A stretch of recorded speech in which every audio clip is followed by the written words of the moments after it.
Bismillahirrahmanirrahim. Assalamualaikum warahmatullahi wabarakatuh. Terus ditiupkan di dada, di hati, kemudian ditiupkan di perut dan syahwat. Itu yang ketiga. Itu pilihan bagi manusia mau mengelola hidupnya dengan kepemimpinan akal atau kepemimpinan hati atau kepemimpinan syahwat kan gitu, atau dan butun ya, perut. Satu. Nomor dua, referensinya kalau Anda nanti pulang ada yang sempat besok lah ya gitu, baca surat An-Nur ayat 35. Di situ ada idiom dari Allah. Miskah, miskah itu artinya dirimu. Nah, di dalam dirimu itu ada misbah. Misbah itu artinya hatimu. Kemudian al-misbahu fi zujajah. Yang ketiga zujajah. Itu akalmu. Nanti ada pencapaian yakadu zaituha yudhi'u walau lam tamsa sunar. Nanti kalau sudah ada dialektika yang benar, manajemen yang benar antara dada dengan kepala, antara hati dengan akal. Kalau Sunan Kalijogo antara menyambung kembali dengan kayu jati, kepalanya orang-orang dengan dada, dengan tubuhnya orang-orang. Itu sebenarnya lambang dari kalau kamu ingin menemukan kesejatian hidup, maka sambunglah akalmu dengan manajemen yang baik dengan hatimu. Nah, dalam surat An-Nur 35 itu ditunjukkan oleh Allah bahwa kepemimpinan manusia ada pada hatinya dan bahaya ada pada akalnya, dan bahaya manusia itu terletak di potensi hatinya. Ini agak terbalik dengan romantisme mainstream kita sekarang yang sangat mendewakan kolbu gitu ya. Kan padahal kolbu ini di situ sumber segala mara bahaya juga. Karena dia lebih dekat ke syahwat dibanding akal. Kalau akal itu dilepas di atas sehingga dia jauh dari syahwat. Karena hatimu itu tidak ada batasnya, dia tidak mengerti regulasi. Hatimu itu ingin apa saja tanpa batas. Kamu disuruh dikasih gaji berapapun, dinaikkan berapapun, hatimu pasti mau. Tapi pikiranmu mengontrolnya. Jadi al-misbahu fi zujajah itu artinya hatimu itu dihelmi, dikurung atau dibatasi oleh akalmu. Kalau kamu nurutin hatimu, ingin ini, ingin itu, ingin baik kayak apapun, kamu akan hancur kalau tidak dengan manajemen dari akal. Jadi sebenarnya game dulu lebih bagus kalau manajemen kolbu oleh akal atau dengan akal. Kalau kolbu tidak bisa memanage dirinya sendiri, maka Allah kasih akal. Maka manusia itu ciri utamanya adalah diberi akal oleh Allah. Itu kalau Anda lihat bolam ini, itu bolamnya ini kaca yang menyelubungi cahaya itu, yang menyelubungi kabel yang pijar itu namanya akal.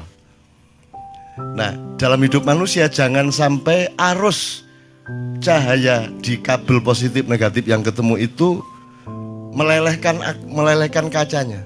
Jadi akal yang mengatur arusnya berapa, wattnya berapa, sehingga tabungnya itu juga menjadi maslahat kedua-duanya, tabung maupun pijarnya. Nah, banyak manusia yang disebut hasad karena di dalamnya penuh arus hasad, maka kacanya pecah, kacanya meleleh, zujajahnya meleleh. Dan itulah yang terjadi di Indonesia. Kalau Anda membaca konstelasi apapun saja itu semua versi kedengkian A atau versi kedengkian B sesungguhnya. Tapi saya tidak bisa ngomong panjang, tapi kuncinya seperti itu, coba Anda teliti kembali. Semua konstelasi yang disebut itu sebenarnya konstelasi yang berasal dari kedengkian suatu kelompok kepada kelompok yang lain. Nah, jadi pikiranmu itu yang makanya kesehatan sumbernya bukan hatimu tapi pikiranmu, karena pikiranmu yang mengatur hatimu. Jadi orang mencari kemerdekaan itu jangan benar-benar mencari kemerdekaan. Kemerdekaan itu jalan untuk menemukan batasan. Jadi yang kita tuju itu batasan. Kalau kamu tidak mengerti batasmu, kamu kerikil ditaruh di kaca mutiara mau kamu karena kamu tidak mengerti batasmu. Kan begitu. Kalau manusia menemukan batasnya, maka dia sejati dan dia suci dan dia selamat. Gitu kira-kira. Dawa ya, tapi intinya seperti itu. Tolong baca surat An-Nur. Nanti Anda akan punya pencapaian yakadu zaitu hayudhi walau tamsa sunar. Pikiran dan hatimu dengan manajemen yang baik, nanti akhirnya kamu itu tidak usah dikasih dorongan apapun, tidak perlu motivasi, itu kamu menyala. Yudhi'u walau lam tamsasunar. Kamu itu bisa menyala. Nah sekarang ini adalah zaman di mana orang tidak bisa menyala. Sehingga yang populer sekarang, yang sangat laku sekarang adalah bisnis motivasi.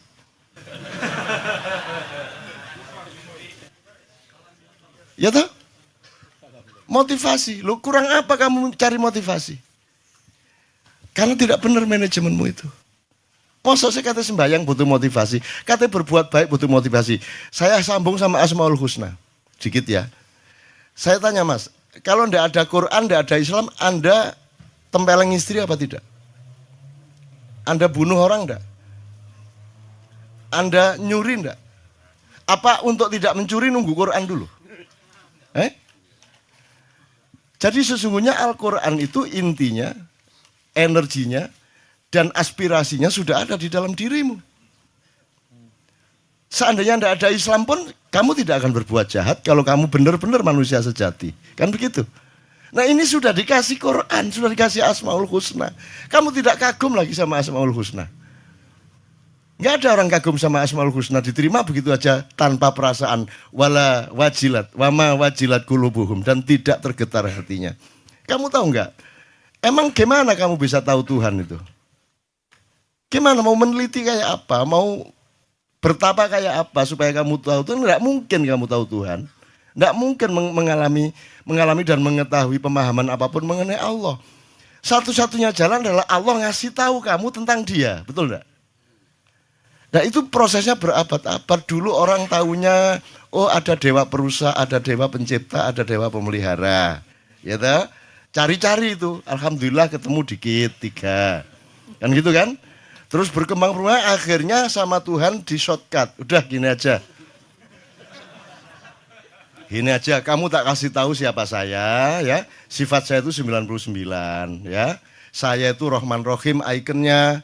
Jadi yang utama dari saya itu hadir ke kamu itu bukan hebat saya, bukan kuat saya, bukan dahsyat saya, bukan kuasa saya, tapi cinta dan kasih sayang saya. Makanya kita selalu tiap hari mengucapkan Bismillahirrahmanirrahim. Karena ikon utama Allah itu Rahman Rahim, bukan syadid, wal qawi, wal matin, wal jabbar, wal qahir, wal qahar. Enggak. Itu kekuatan-kekuatan yang hanya kalau terpaksa itu dikeluarkan. Karena Allah ingin bermesraan sama Anda. Wong yang ditawarkan cinta kok. Wajahnya aja wajah cinta kok. Makanya Rahman Rahim. Sekarang Anda minder, kalau Kristen ajaran kasih, kalau Islam ajaran perang kan gitu. Padahal tiap hari bilang Bismillahirrahmanirrahim. Itu ya teman-teman, saya singkat. Jadi Anda dapat Asmaul Husna itu mbak disyukuri. Masa tidak disyukuri? Kenapa? Karena manusia memang konsumtif. Jadi makanya Allah itu selalu memberi firman-firman untuk mendorong penelitian. Coba sekarang tanya kepada dokter yang pernah meneliti, apa ayat penelitian coba. Paling ngomong Iqra gitu dokter.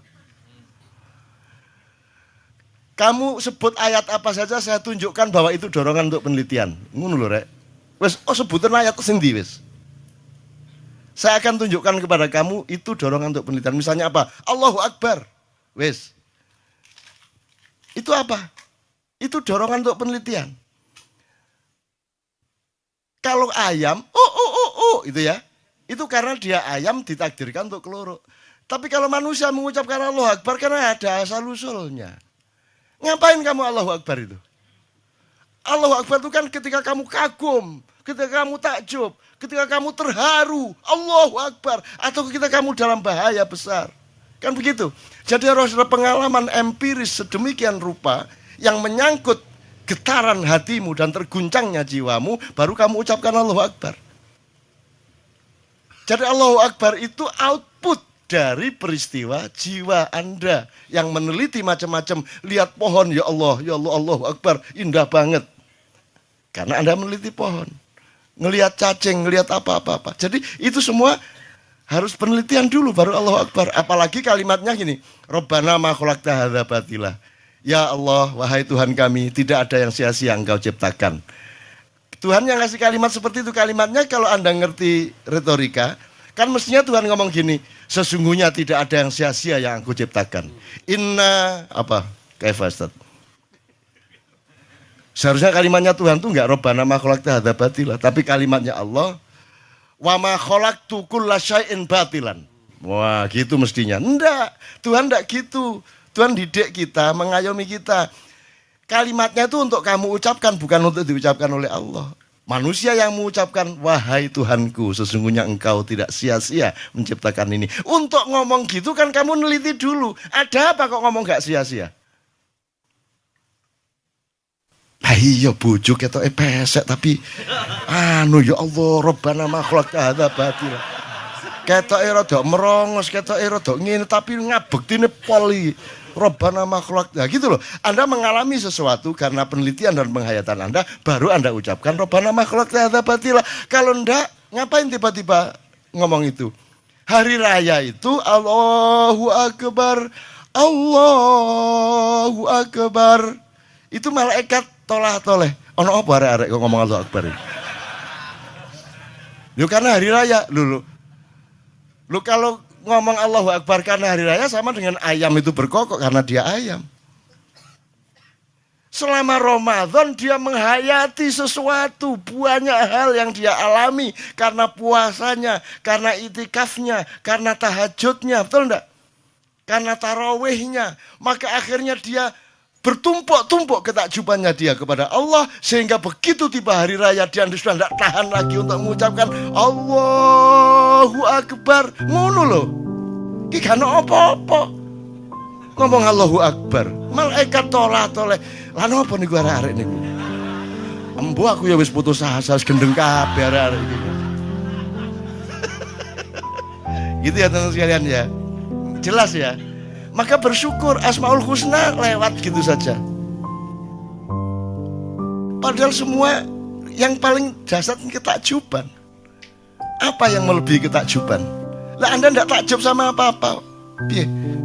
Bagaimana kalau manusia tanpa ketakjuban? Itu sudah bukan manusia karena alat-alat utamanya tidak dipakai. Itu kemudian terakhir satu sebelum Mas Tejo ya. Mas Tejo setelah itu monggo. Karena Mas Tejo akan mengelaborasi itu dengan pengalaman kebudayaan dan kebatinannya.